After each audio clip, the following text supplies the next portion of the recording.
the at the event when I did the presentation, and there was a case right on the Virginia and West Virginia border that was really fascinating to me, because this farmer woke up one morning, there was snow on the ground, found this huge trackway coming up out of his lower field, crossed the hardtop road into his front yard, and under his clothesline, and left a big tuft of hair. And now these strides were like 61 inches apart. This thing was massive. It's definitely not a human. And it's kind of hard to cast, do a casting in snow. It's really hard, actually. So he was smart about it. He called the local veterinarian. He called the sheriff. Then they got a hold of me, and I was down there, and they took, they had the sheriff forensically take the hair sample, bag it, tag it, gave it to the veterinarian to send off to be tested. Waiting. Nothing ever happened. They were calling, trying to find out answers, no response back whatsoever. So that was very, very weird to me. They could have said, well, we don't know what it is. They wouldn't say anything.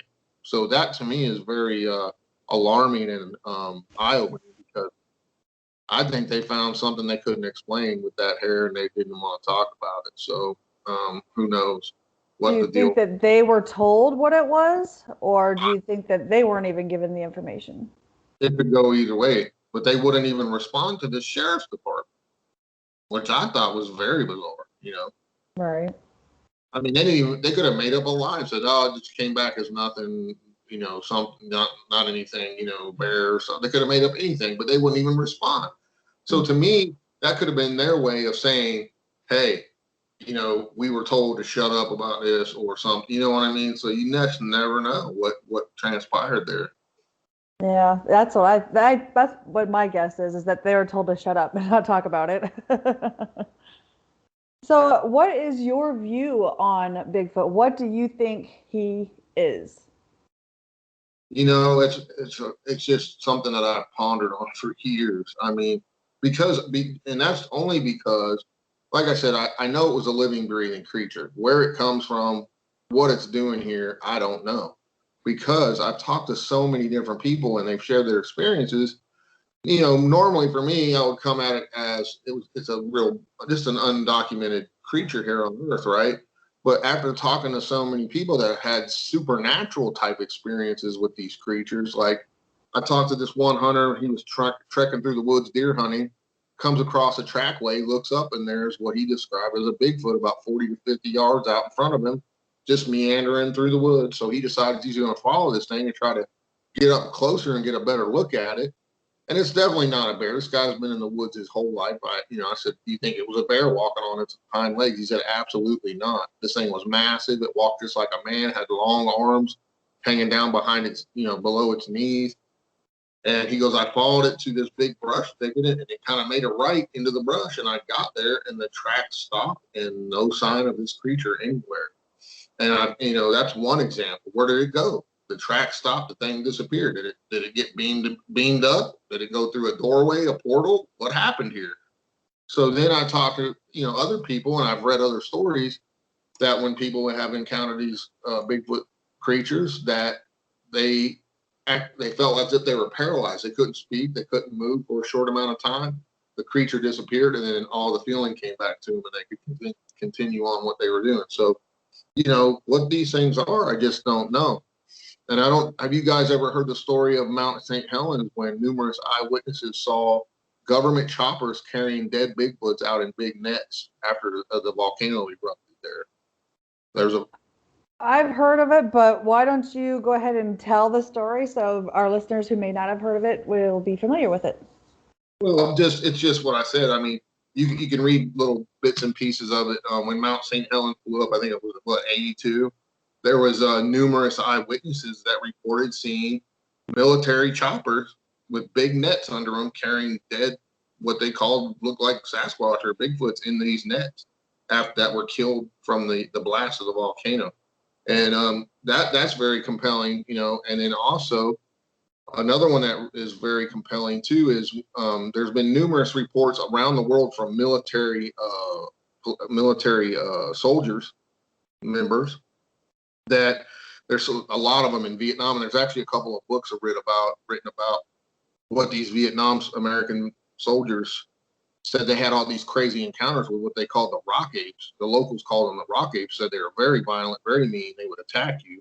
And these soldiers reported having to shoot these things because they were fearing for their lives. These things were throwing rocks at them, attacking them, beating, just attacking men and just mangling them and stuff. And so there's a couple of books out written about those Bigfoot experiences, and I've seen some writings of other soldiers here in America when they were out in training, out in the woods and stuff.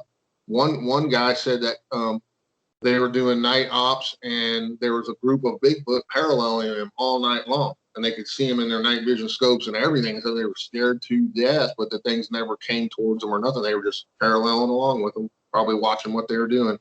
So, and there's all kinds of little stories out there that make you step back and go, wow, that's pretty crazy. And he described them as a family, like there was big ones and juveniles and everything. So, what do we have a breeding population of Bigfoot in around the world? Possibly. I got an account in my book that I wrote right down the road from where I live now, that a woman went out one morning to make her morning coffee, and she lives right on the river here, just like I do. This is probably 3 miles from me. And she looked out the window, and there was a big Bigfoot and a little one standing in the river drinking water with their hands. And they just got done, turned around, went back in the woods. She said I was sitting there like that with my coffee, with my eyes like saucers. I couldn't move. And I was like, you didn't think to get a camera? She goes, I was frozen. I didn't know what to do. And that happens to people. It does. Because you can't believe you're seeing what you're seeing. Yeah, you don't know what you're going to do if you come in contact with one. Some people run, some people can't do anything. And then us investigators try to get the evidence. When it happens to you, though, I can speak from experience, because when you have an experience like that, I was frozen too. I wouldn't have moved, but my grandpa screamed at me and said, "Get to the truck, boy." And that's when I kind of snapped out of it and ran to the truck. And then I got frozen again because I was looking across the river watching this thing just shake trees and make the most god-awful racket you could imagine. So, like I said, it changed my life, and it's why I do what I do today. To me, it's, three of man's greatest unanswered questions. What happens to us when we die? Some people know, they think they know what happens because of their religious background. Number two is, are we alone in the universe? And number three for me is, are there unknown creatures walking among us? And I believe definitely there is all of that. There's stuff out there all around us that we can't explain, and it fascinates me. That's why I do what I do. There's a question in the chat room. Sherry wants to know, do you think that there are spiritual practices that attract Bigfoot? Possibly. I've talked to a lot of Native American shamans and different things, and they'll tell you that it's not so much as what are these things, but they kind of talk in riddles, when you talk to them. But you have to know. He said they'll tell you, like, to them they're kind of like the keepers of the woods or elementals, so to speak. Like they have their area and we have our area. Now there's many tribes that have had wars with these creatures over many thousands of years. A famous one is the Paiutes out west, and they have a whole lore where they pass on. And I've actually stood in this cave with a good friend of mine, David Weatherly, Lovelock Cave in Nevada, and there's this whole tale of what they call the red-haired giants out there. And these giants had these baskets that they would carry on their back, and these were Bigfoots, for lack of a better word, right? And they would come into the villages and kidnap people and shove them in these baskets, and these baskets had reverse spikes on them. So once they shove you down in there, you can't get out because you're all stabbed up. Then they take you into the cave and eat you. Oh my goodness. And after many years of this, all the Paiute nations got together and started fighting these things, and finally cornered a bunch of them in this cave where they were living and coming in and out of. And they piled all this wood up and told them to come out and fight, or we're going to burn the cave, Well, they didn't come out, so they burned them up. And there was a few that ran out on fire, and they shot them, killed them with arrows and spears and stuff. And then that was it. They burnt up.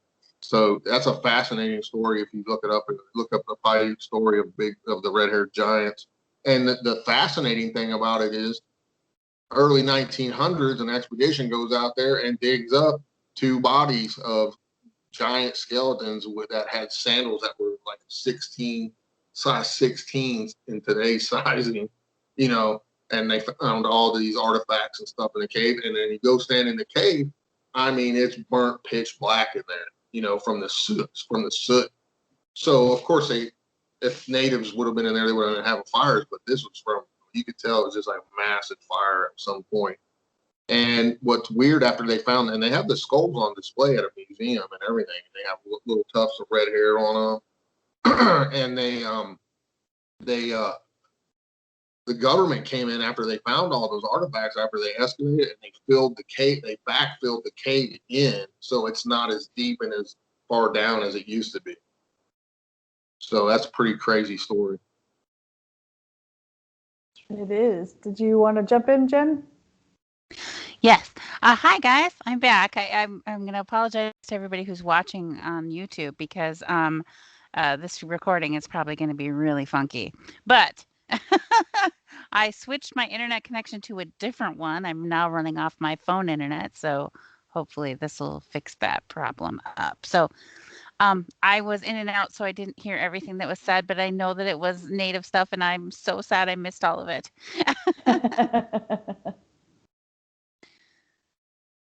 So, take it from there, I guess. I wasn't able to listen to the last several minutes because I was switching connections. So,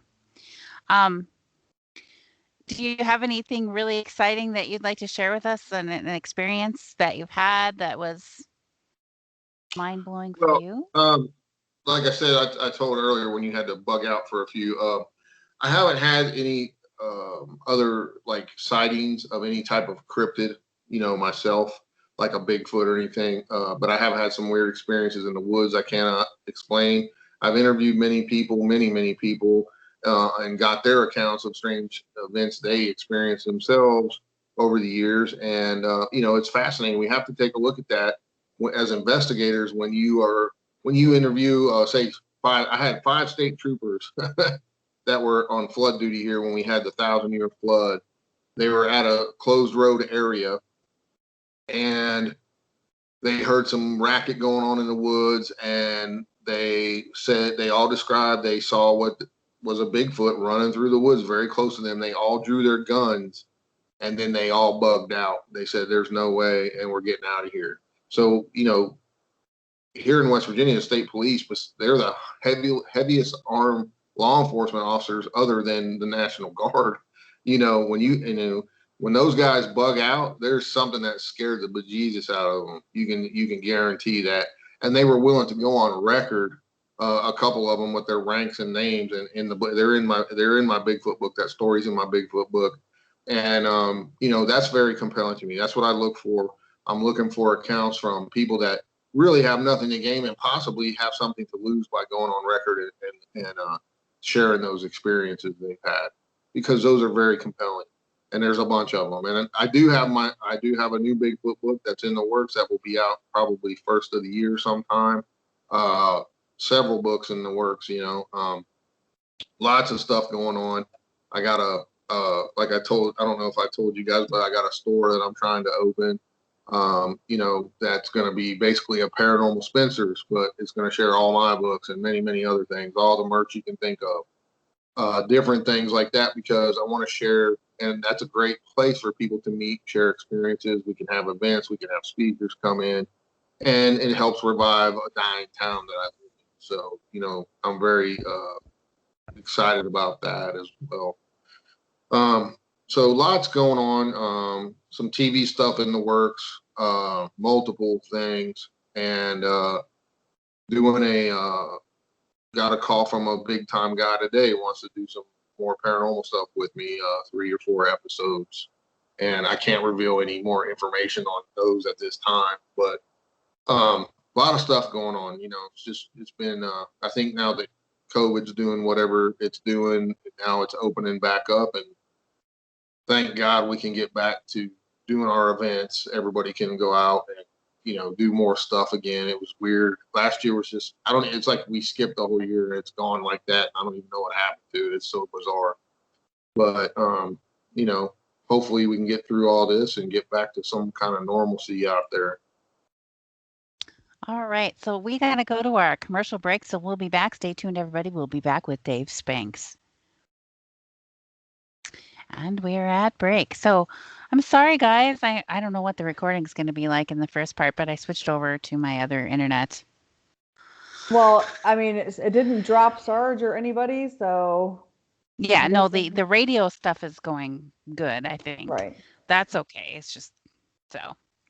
Yeah, I knew it wouldn't drop you guys if I exited the call. So I thought maybe if I reestablished, but that didn't do it. It's the internet. And it says I have all the full bars. So I don't know what the deal is. Probably me. I'm just haunted. I don't know. It might be that curling iron that showed up in my I think that might. So there's a curling iron that showed up in my luggage when I got home, and it's not mine. That's bizarre. And it's not mine or anybody in my household. Not Jenna's. It's none of ours. Wow. I don't even curl my hair. I was like, okay, the luggage fairies are telling me that I need to curl my hair. I don't know. I'm kidding, of course. But, something obviously happened there. I think it's great that you guys are, female investigators on Bigfoot. There's not too many of you guys out there, so to speak, because most girls don't want to go out in the woods and get bit by bugs and all that fun stuff. And I think it's great, and we need more of that because it's cool, and I don't know what all you guys get into up in North Dakota and wherever everybody's from, but it's pretty awesome. 30. Well, thank you. Thank you.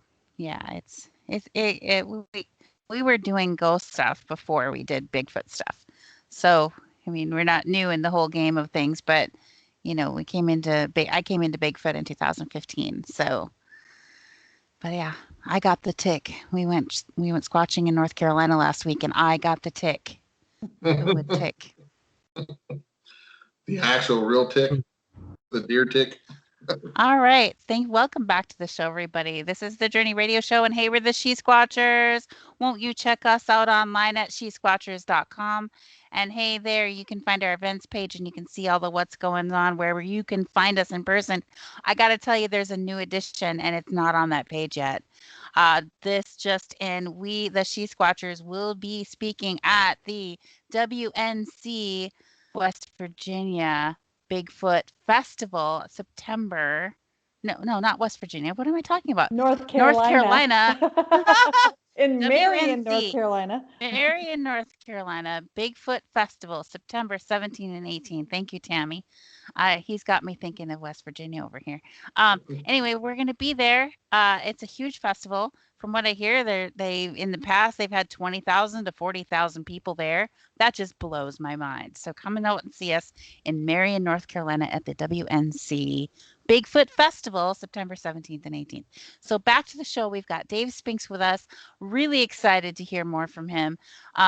He's got Bigfoot books, and I want to hear and other books as well, I assume. I didn't get to see them because he sold out this weekend before I got to his booth. So I'm not sure. Can you tell us a little bit more about your books and how to find them? Yeah, I have several books out. Most of them are haunting books, paranormal books, but I do have more cryptid books coming out soon.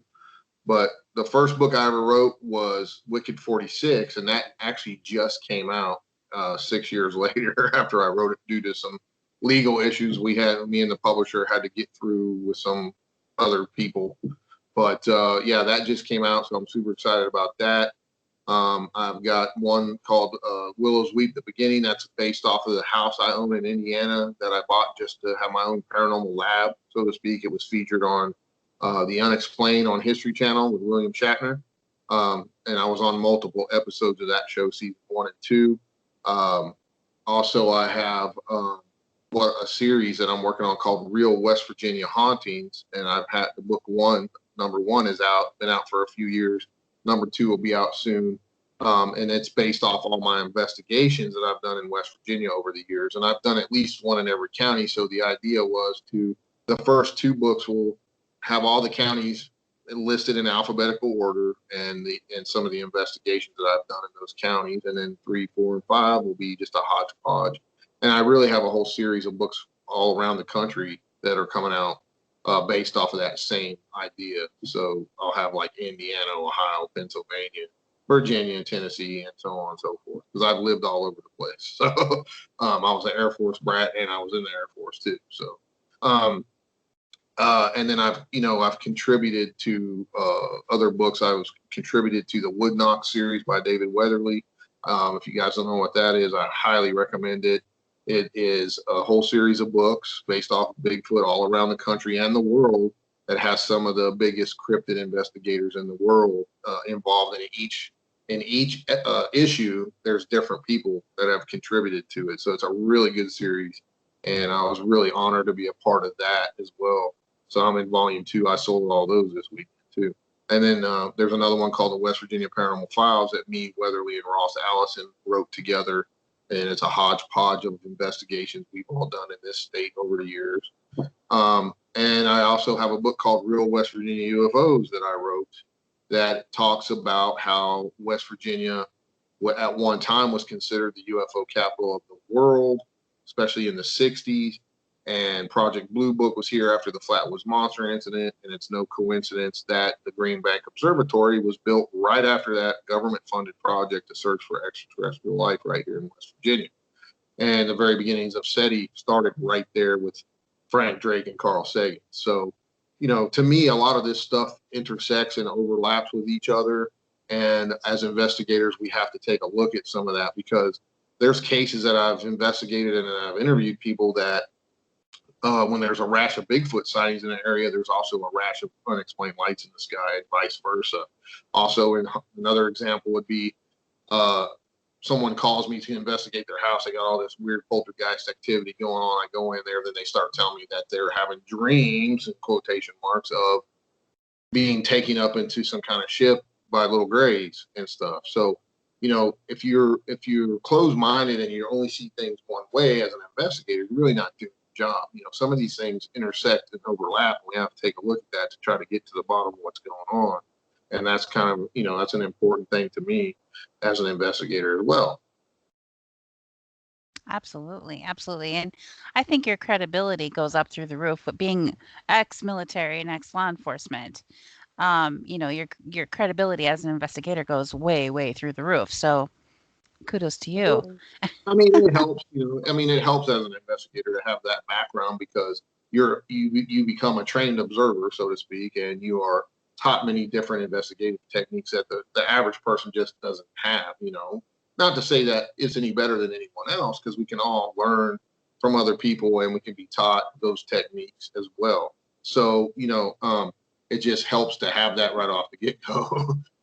But when I first started doing this, I didn't have any of that kind of training. I just, what really got me going in the investigative part was when I talked about in my presentation, is I saw the show In Search Of, and I said, holy crap. And I saw the very first one I saw was the Bigfoot one, and I was like, that's what I saw. And then the wheels started turning. So then anytime I could see that show, I watched it. And then I saw a guy named Hans Holzer on there, and he was doing an EVP session, and he had the same type of tape recorder I had just gotten for Christmas. I mean, it was almost identical. And I said, hey, I can do that. That's fascinating. And when we went on family trips, because we used to go to a lot of different trips, like to, one example would be Mesa Verde and the Anasazi people. So I started carrying this thing around and trying to do EVPs. And lo and behold, I got my first EVP out there on the Mesa, and it was Native American chanting. Well, this was in the middle of the day. There was nobody around. I'm like, holy crap, what did I just get here? And I was playing it for my mom. I was like, listen to this. I mean, you can hear them, and there's nobody around doing that. We're out in the middle of the desert, climbing up these giant ladders in the caves, and they had their adobe brick huts and big buildings that they built under this massive overhang cave, and they had a whole village built, and there was nobody around. There was like 4 or 5 tourists. There was no one chanting and singing and drums playing. I got that on the recording. So I was seriously hooked hardcore from that time on, and then I just started reading and anything I could get my hands on about all these ancient mysteries and all this haunting stuff and everything else. Then I started having my own experiences, as well. And I'm like, whoa, man, this is just crazy. But back in those days, we didn't have the luxury of the internet to just go on and Google search everything. It was, you had to go to the library, and you had to go. I got stuff out of the school library. I got stuff out of local libraries. And then you would see, you'd be in the store shopping, and you'd see magazine articles about it and stuff. And I was just fascinated by all of it, and just snowballed from there. Of course, I didn't get to investigate as much as I do now when I was during my working life. And once I retired, I had a lot of people saying, man, you need to go public with all your cases and everything. You got a lot of stuff, and people would love it. And then other people that were authors like, dude, you got to write those. I said, dude, there's no way I can write a book. I'm not a writer. And they're like, don't worry about it. Just, then I started getting coaching, and then Rosemary Ellen Guiley started helping me. She was introduced to me by a friend of mine, David Weatherly. And those two were my mentors when it came to writing and other things. And when I had questions about paranormal stuff, those two are like a freaking encyclopedia. I mean, those two people were if you had it, and I don't have a lot of questions these days because I've been doing it a long time. But whenever I had one, I would go to him, her, or John Zaffis because they're all good friends of mine. And I say, well, what do you think about this, or what do you know about that? 9 times out of 10, they give me a good answer or a starting point to do further research on. So, it's fortunate. Excuse me. Gotta get a drink. I'm fortunate to be able to have worked with a lot of those type of people that have been doing it longer than me and know more than me. So it's pretty cool to say the least. But Well, I have a couple of questions from the chat room. Emily wants to know if you have ever used dogs to help you try to find Bigfoot. I've had dogs out there when we were on investigations. They weren't my dogs, but I had other people bring tracking dogs and stuff. Yes. And there's a lot of stories out there from people that say Bigfoot hates dogs and they kill dogs, which I've heard a lot of stories like that. And so who knows, never had them track on anything significant, as far as Bigfoot goes, because you really don't have a scent trail. I mean, there's all kinds of reports out there that say these things, they call them skunk apes in Florida because they stink so bad. But when I saw the one I saw, it was far enough away. We didn't smell anything, so, we didn't have the dogs, hit on anything, so to speak, to get on a trail and run one down. But yeah, we have had people bring them out on expeditions and hunts before. Okay. And then Sherry wants to know, have you ever seen the glowing balls of light that follow near Bigfoot? No. Now, I've seen weird, that's kind of a trick question, sort of, because I have seen weird glowing lights in the woods before that I couldn't explain, but it could have been ball lightning, so to speak. A lot of people talk about that, but there's been times where I saw what looked like lanterns walking through the woods too. Some sort of weird residual something, maybe some hunting party from way back when, who knows. But I've seen some weird lights in the woods, but I don't know if it was related to Bigfoot in any way. And did you see or have any experiences with Bigfoot after you've seen those lights? No. Now, like I said earlier in the show, out on investigations and stuff, I had some weird noises and sort of howls and screams that I couldn't explain in the woods when we were out there trying different techniques like call blasting and different things. So was it a Bigfoot? Can't say for sure, but it sure was pretty eerie sounding. Sounded very similar to what I heard as a young man when that thing was just roaring through the woods. Do you do a lot of audio recording when you're out on a Bigfoot search? Yeah. Yes. Everything, when I'm out there, I'm recording just in case we do capture stuff. And I played one example at the conference for you, a recording of something that came back as not as any known creature, vocal pattern of any known creature on the planet. So that was pretty creepy. And that's an ongoing case that I'm working. Who does I know that there are different people that do that kind of audio work where they can literally tell by a frequency what made that sound. And then there's things that aren't coming into the database at all. Who does that work for you? Well, you can send it off. There's a few people that are experts. I'll email you because I don't want them to get inundated with stuff. Okay. You know? Okay. That sounds fair. They're kind of private on that. So awesome.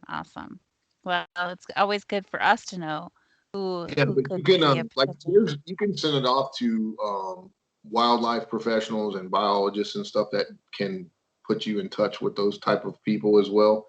That's kind of a area specific thing. You know what I mean? There's not that many people out there that have recordings of every known creature, So, there's a database somewhere that they pull from, but then they measure the octaves and stuff in those vocal patterns. So it's pretty compelling and very interesting stuff when you think about it. So absolutely. I always think that that's very, very interesting when they can do that, and it comes back as something primate larger than a gorilla or larger than a chimpanzee in a state that there's not supposed to be something like that. That just is very compelling to me, and I want to do a lot more of those types of things. Two of them, like you can hear, there's two distinct different. They're similar, but they're different, and there's one off to the right, one off to the left, and they're going back and forth, which is really cool. Because that shows you there's possibly more than one there at the same time communicating with one another. So, Absolutely. So we are on our radio show is actually on a paranormal radio network. And so, of course, they love to hear about paranormal things as well. What is your most extreme paranormal experience? Not about Bigfoot. Well, I've had several over the years, and I always get this one when I get asked this question because it was a time when something actually physically hurt me, and it was very unnerving. It was at the Rhodes Hotel in Indiana. Used to be a brothel owned by the Chicago Mafia, and me and Weatherly were on an investigation together, and we were going to stay a whole week in this place. And the owner was really cool, the former owner. She left us the key and said, "Have at it, boys," and we got there really late at night, got the key. Right when we walked in the door, we hear heavy boot steps upstairs. So we think, well, somebody's here waiting on us, So we holler up there, "Who's here? Anyone here?" No answer. We hear the boot steps again. Then they come down the main staircase and the front door opens. And this is on the other side of the house, but we can hear all this happen. So we start running over there to see who it is. Front door was open and there was snow on the ground, no trace of anybody. And we searched the entire house, and that was the very beginning of that investigation. So the next night, we had some people there. We were doing a small event for charity. We're donating all the money. Like the payment was foods, and everybody had to bring food, and we donated to the local food pantry. So we were up on the second floor where all the rooms were, where they kept the prostitutes. And he was in the main bathroom, and I was filming him, and he was doing a ghost box session. And I walked in there with a static meter to set down on the floor beside him to see if we could get anything to interact with it. When I bent over to set it on the floor, I felt like this wave of energy just nail me, and I actually stumbled back, and I got real dizzy. I almost passed out. I saw tunnel vision, and I was like, "What the frick?" And I leaned back against the wall like this, try to gather myself, and he's like, "What happened?" Because he had the ghost box running, so he was, he didn't hear. Like I was like, "Oh my God, what was that?" He's like, "What happened?" I said, "Something just nailed me. It went right through me as a cold burst of air and everything." And he said, "You don't look right. You better sit down behind the camera." Go back and sit down. And when I sat down, I was just feeling real gross. Like I was kind of sick feeling. And the ghost box was giving really negative responses saying, calling me pig. And, back in those days, I was still law enforcement. So it was very intelligent. And it started talking about it was going to kill me, pig, and all this stuff, right? And while I'm sitting behind the camera filming him, I kept feeling the cobweb sensation on my head. Like when you go in the basement, you get cobwebs. I kept wiping it off. I was like, "Dude, man, that just feels gross." And he said, well, he's on the ghost box. He goes, well, what'd you do today? It said, and I'll never forget this. It said, I hit him. Just like that on the ghost box. And then he said, what'd you hit him with? He said, a shovel. Right. So, and it kept on getting more and more negative, more and more threatening. So he just shut it. He said, let's shut it down. Let's just shut it down. And we shut it down. And there was like 20 people downstairs watching this live feed go, you know, and they were like, whoa, that was trippy. And I sat down there and I felt that. And I was in front of everybody. I was on camera the whole time because we had multiple cameras set up. And I sat down and I felt that cobweb on my head again. And I went like this. And I looked at my hand, it felt wet and I was bleeding. And I had a big knot on my head and a gash on my head. And if you take all that into account, it said it's going to kill you, pig, and all this stuff. And then it said it hit me with a shovel. It was almost like it hit me with a shovel, you know, because I had a little cut on my head about that long and a big knot. I mean, it was a big knot, probably like that big around, you know, and it was raised up and I was bleeding. I've got all the pictures to show it and everything. And when you realize that something is that strong and it can kind of punch through to our reality and do physical things to you, it's pretty unnerving. And the very next night, he's down there. I'm filming him again. We go downstairs and everybody was gone. We just did that event. Everybody's gone. I'm filming him again. And this same voice starts coming over the ghost box and it starts threatening him. Because he was kind of giving it down the road for attacking me, you know, so we're trying to make further communication to see who this is. Well, he gives us his name. He's calling himself Ian. I don't know, you know, Ian. And it starts threatening him. It's going to slice him up and all this stuff. And so this goes on for like 20 minutes back and forth, negative stuff, you know, and I'm filming him. And all of a sudden he's like, Dave, my back is on fire. He's like, my back is on fire. I'm telling you, I said, don't move. I said, turn around, back up straight to the camera. And I pull his shirt up now. He has a long sleeve Under Armour shirt because it's cold, right? He has a t-shirt over top of that, all that's tucked into his pants with a belt on. So I pull it up and he's got 3 ginormous scratches from the top of his left shoulder all the way down past his belt line. And they're raised up, ready, you know, when you get a welt scratch like that right before it bleeds. And I mean, looked like something just raked him down the back. I mean, it was huge. Bright red, just about to bleed, raised up.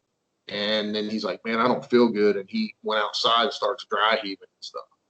So we come to find out that the owner had this guy staying in there, taking care of the place, letting investigators in and doing tours. Well, it turns out he was into some really dark stuff, satanic type stuff. And he was actively trying to conjure demonic spirits into these dolls that he had. And they found a bunch of dolls hidden in the floorboard of this place because she fired him because he wasn't taking care of it. It was just a mess. And he got mad and he did all this stuff trying to bring something very negative in. So is long story short, you know, it was crazy. One of those times. And I've been scratched a few times over all these years. I got scratched at Pennhurst right here. I was doing an interview for a podcast standing up in Pennhurst and I felt something burning. And I said, is there something on my neck? Right? Like it's right on my neck and my face. And they're like, yeah, you got a little scratch. That just appeared out of nowhere, you know, and then I've had a couple other little things like that, but nothing like this, like that Rhodes Hotel one, man. I mean, when something draws your blood and puts a big knot on your head out of thin air, pretty creepy. And that's kind of how the Wicked 46 book is. It's kind of served as a warning to investigators that, you know, because I know I got an attachment in that place because we actually lived in it for over a month, went back 3 more times, lived in it for 2 weeks at a time. Notorious haunted house as the Warrens were there in the 80s. And Zaffis, their nephew, investigated with us there for several days. And really bad place too. And is, you know, be careful what you ask for because this stuff can be dangerous. And that's the whole point of it talks about in the Wicked 46 book as well.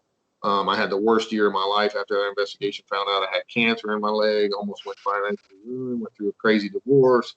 That my ex-wife then was telling me she was having dreams of demons coming to get her. And I thought she was full of it. But now I look back and say, well, she's probably right. You know, there was something going on because I was up there living in that mess, doing that. But long story, you know, And once I got cleared by, I went and got cleared by a Catholic priest, a Baptist minister, and a shaman, and everything turned around in a matter of weeks. So it was pretty compelling stuff.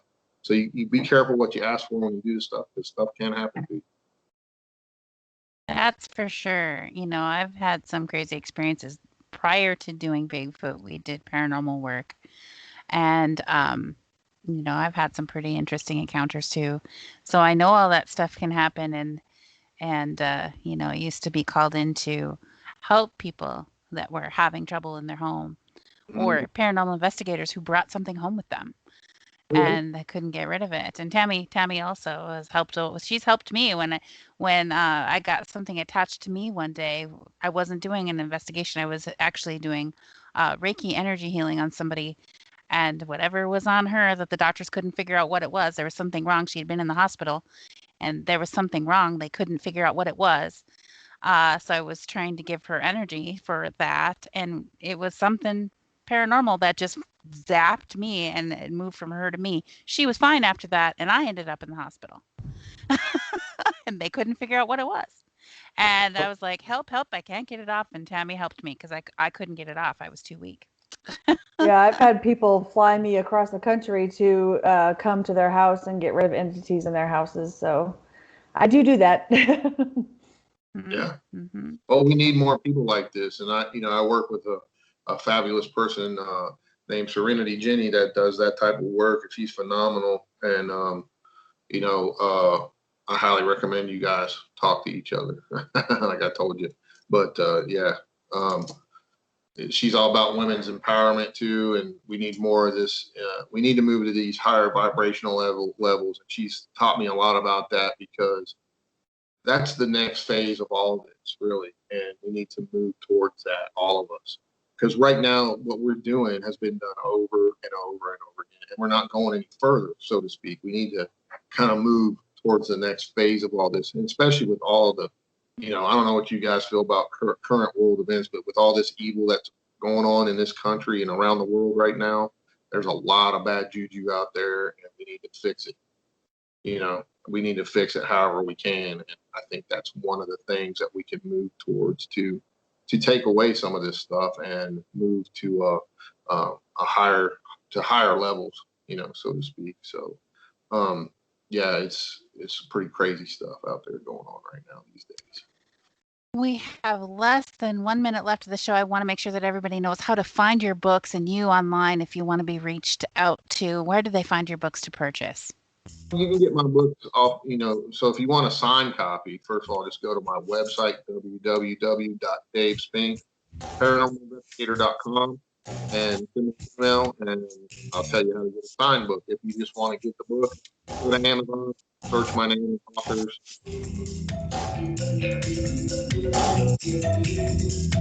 That's awesome. So thanks for tuning in, everybody. Go to Amazon if you want just to get a book at Dave Spinks, author, or Dave Spinks, paranormalinvestigator.com. Thanks for tuning in, everybody, and we'll see you next week. Good night. Bye.